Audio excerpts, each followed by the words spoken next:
And I think the hardest part is that you feel you're setting yourself up for success only to find yourself overwhelmed and unmotivated a few months later.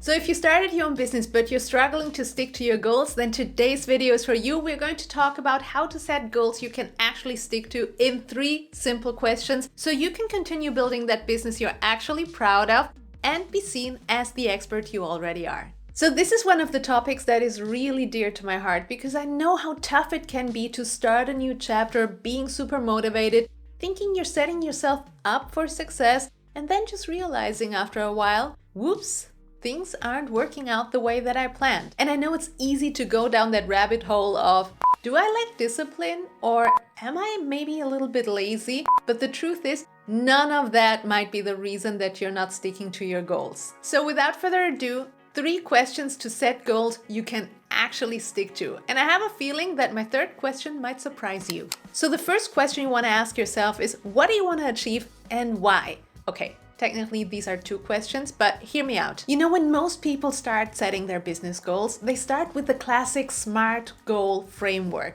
They have to be specific, measurable, achievable, relevant, and time-bound. And they usually look something like this: increase revenue by 30% in 2023, increase profit by 15% in 2023, hire 5 new employees in Q1, build a 3rd product by Q3. But the problem with setting only SMART goals, especially when you're just starting out, is that they don't drive motivation because they don't necessarily appeal to your personal values. The key here lies in asking yourself, what's the purpose behind your goal? Like increasing your revenue or growing your team, what is it that you ultimately want to achieve? Because look, many people buy into the idea that certain things are part of running a business. After all, we are bombarded with big shot CEO advice every day. And I know it would feel just nice to be able to say, well, my business made $1 million in revenue last year. Yeah, but what's your actual profit?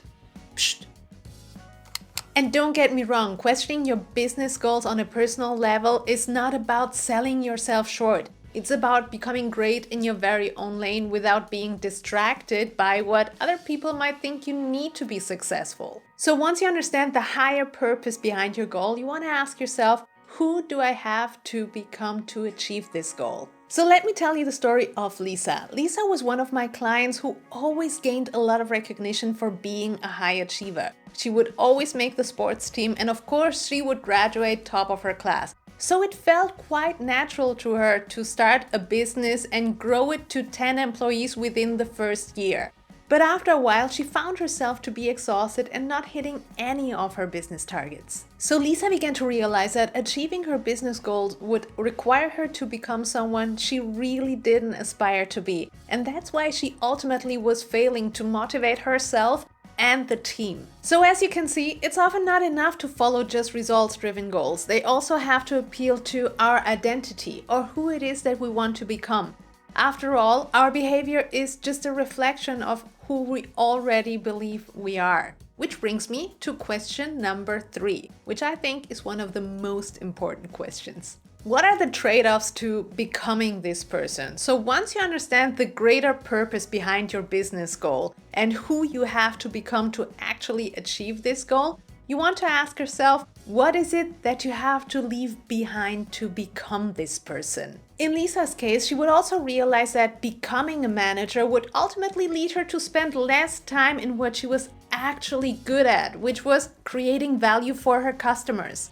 In your case, it might be different. So before starting this new chapter with a big, juicy goal for yourself, maybe try asking, why do I actually want this? Who do I have to become to get there?